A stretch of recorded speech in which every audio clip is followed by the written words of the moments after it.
Salam tout le monde, bienvenue sur votre chaîne d'actualité Maroc 24. Si vous appréciez notre contenu, je vous invite à liker, commenter et partager les vidéos. Aujourd'hui, lundi 12 décembre 2022, on a choisi de vous parler de la milice du Polisario qui suit avec préoccupation les victoires successives des Lions de l'Atlas. En application des consignes de l'Algérie, dont les chaînes médiatiques officielles ont occulté les exploits enregistrés par l'équipe nationale marocaine de football lors de la Coupe du Monde au Qatar, les dirigeants du front séparatiste ont décidé de priver les habitants des camps de Tindouf de suivre le parcours de l'équipe marocaine, et ce en coupant le courant électrique dans les camps.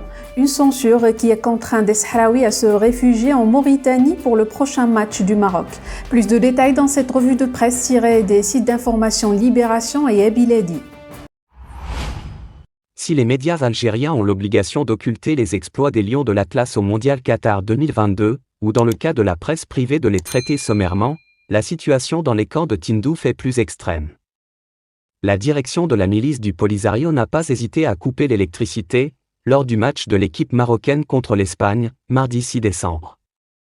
Face à une telle censure, qui bénéficie de la bénédiction de l'Algérie, principal fournisseur du courant électrique dans les camps, les Sahraouis ayant les moyens financiers ont emprunté la route Tindouf-Zouerat, à destination de la ville de Zouerat en Mauritanie, pour y suivre la prochaine confrontation des hommes de Walid Regragui face au Portugal, rapporte le site mauritanien nanbaa.net.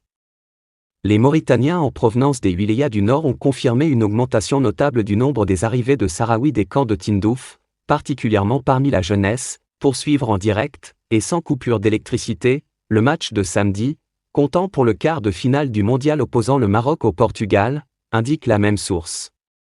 Cette attitude reflète le discrédit du Polisario auprès des populations et sa faiblesse sur le plan interne, après l'isolement croissant qu'il ne cesse d'accuser sur le plan externe, du fait des succès diplomatiques remportés par le Maroc, amenant nombre de pays à réviser leur position et à retirer leur reconnaissance de la prétendue raste.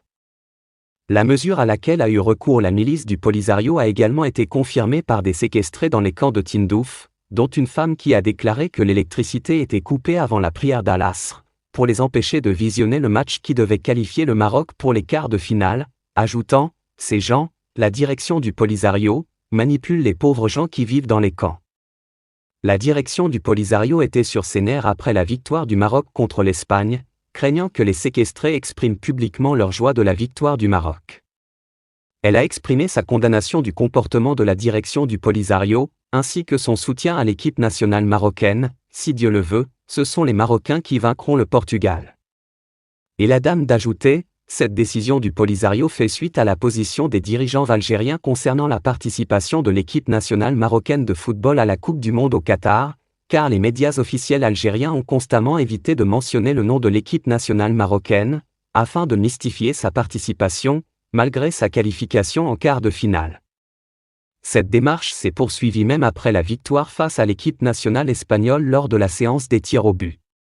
En effet, la télévision officielle algérienne évoquait le départ de l'équipe nationale espagnole de la capitale qatari, après son élimination aux huitièmes de finale. Le match a été difficile pour eux, car il a atteint les prolongations puis les tirs au but, ce qui a conduit à l'élimination de la Rora, sans indiquer expressément que les Espagnols ont été éliminés par l'équipe marocaine. Cet état de fait a été rapporté par le journal mauritanien Al-Marabia, entre autres médias internationaux. Pour rester informé, je vous invite à regarder les vidéos Maroc 24 qui s'affichent sur votre écran.